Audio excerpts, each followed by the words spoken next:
Ngayon, tatry natin makuha lahat ng mga prayo natin sa blind box na to. Bagong release lang tong mga to by Moose Toys and it's based on the Netflix One Piece live action. So may tatlo tayong chance dito at ang gusto kong makuha ay si Luffy, si Usopp. Tingin ko sa mga merch, hindi nabibigyan ng love to si Usopp. So ako na magbibigay ng love sa kanya. At, of course, si Zoro. So yan na yung mga prayo ko. Tignan natin kung ma-pull natin. First box.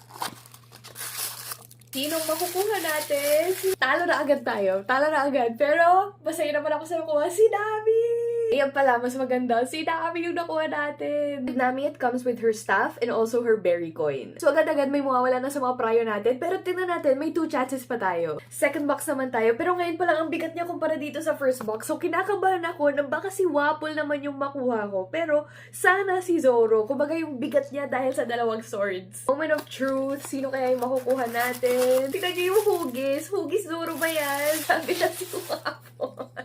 Sobrang bigat kasi niya kumpara dito kay Nami. But if you get Wapol, ito yung itsura. And this is his berry coin. In fairness, ang ganda ng detail ng Wapol na to. Ang ganda ng paint job niya. At yung molding niya, super precise. So actually, really happy with this. Kahit hindi siya kasama sa mga prayo ko, ang ganda niya. So sino na kaya yung kukumpleto sa dalawang to? Baka naman may last box magic to. So try natin.